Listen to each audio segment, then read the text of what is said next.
Welcome back to Primetime News. Special welcome to the folks watching on OneSpotMedia.com. A reminder as well that you can download our One Spot Media app in the Google Play Store or the App Store. That's the number 1, followed by the word Spot and Media. No, last week's rains may be a distant memory for some, but for residents of one St. Ann community, it's anything but, as the flood left behind is yet to recede. In fact, residents of Douglas Castle in St. Ann have to take boats to get in and out of their community. TVJ's Jamila Mitchell took the journey herself today and now reports. Trapped. No one can cross it. That is the situation in Douglas Castle, St. Ann. Parts of the community now look like a pond, and there's only one way in and out. I am sitting on a boat that is about to take me over to the community of Douglas Castle here in St. Ann. This boat is the only mode of transportation for the more than 1,000 residents who have been marooned since the heavy rains over a week ago. The residents say last week the rains came suddenly. They say they had no time to prepare for the onslaught. Rain just come like a turnover and jump on the water, so it just flood. They couldn't get to drain. You know. It started about 6 o'clock, 7 in the evening, the Monday evening. I didn't come out back until Tuesday morning. When I come out, is this what I saw. Because when the rain falls, it's like we don't really understand how it fall. It just keep on falling. But we normally wasn't looking for this. Because it's a long time we don't get flood, so we wasn't looking for this. But when the Tuesday morning, now my in-law called me and said, Florence, we black in. I said, what you mean? And when we come around here, my sister saw we flood out again. For Stephen Douglas, it's not the first flood, but it is the worst he has ever seen. But the third time now I see this. But it's the first time I experience it like this, because the other floods that we used to get like 2 days or 3 days rain. You know, so some of the water get the time to wash or drain away.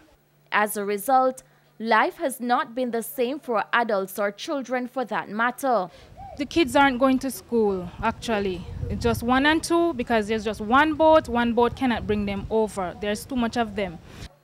And speaking of boats, these boat operators have been making the rounds, but not for the money. Most of them, we give you like a token of our appreciation.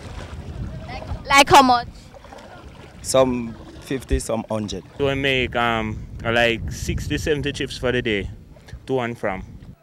Back on shore, this 97-year-old man explained that he and his wife are not in the best of health. They too have to deal with the ordeal the community is going through at this time. I hardly can walk. I have to see my stick here. If I walk, I have to walk with stick. I can't come out, you know. I not keep bed sometime. But see my wife in there, so she's sick. 60, I'm like me, last week she come from hospital. Douglas Castle is a farming community in the north of the parish, near the border with Clarendon. In fact, over 800 of the more than 1,000 residents there are farmers. So, when the rains came, most of the residents lost their livelihood. My field flood out.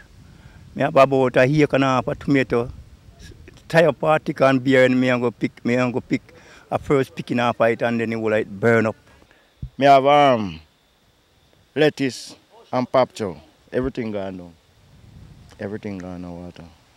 Which means they lost money too.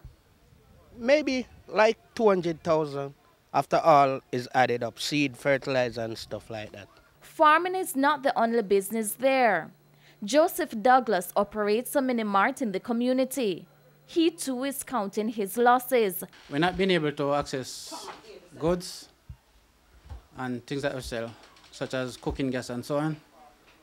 And customers from across the river not being able to come over here to purchase anything.